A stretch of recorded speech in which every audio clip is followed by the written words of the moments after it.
সঙ্গীত জগতে শূন্যতা, চলে গেলেন ওস্তাদ জাকির হোসেন। ভারতীয় সঙ্গীত জগতে আচমকা নামল শোকের ছায়া। প্রয়াত হলেন প্রখ্যাত তবলাবাদক এবং সঙ্গীত শিল্পী উস্তাদ জাকির হোসেন। 15 ডিসেম্বর রবিবার 73 বছর বয়সে প্রয়াত হয়েছেন তিনি।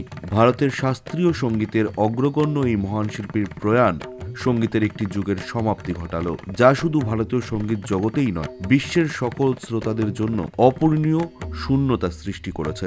1951 সালে মুম্বাইয়ের জন্মগ্রহণ করেন জাকির হোসেন। তার বাবা ছিলেন প্রখ্যাত তবলাবাদক উস্তাদ আল্লাহ রাখা কুরেশি।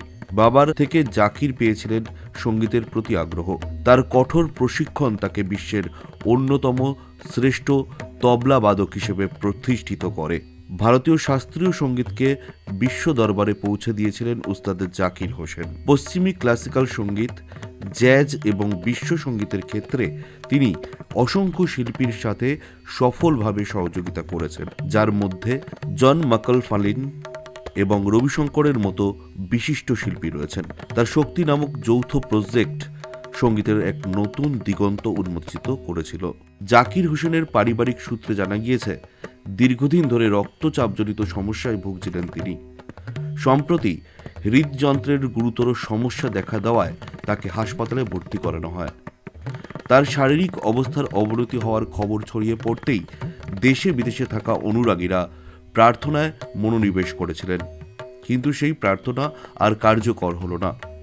তবলাবাদক, যার আঙুলের ছোঁয়ায় তবলা কথা বলতো, তিনি চিরতরে স্তব্ধ হয়ে গেলেন। উস্তাদ জাকির হোসেনের মৃত্যুতে সঙ্গীত জগতে শোকের ছায়া নেমে এসেছে। তার অবদান অনন্তকাল ধরে শ্রদ্ধার সঙ্গে স্মরণ করা হবে। তবলার প্রতিটি চরণ যেন তার আঙুলের স্পর্শে নতুন ভাষা খুঁজে পেত। বিশ্ব সঙ্গীতের মানচিত্রে ভারতকে প্রতিষ্ঠিত করার অন্যতম কারিগর ছিলেন উস্তাদ জাকির হোসেন।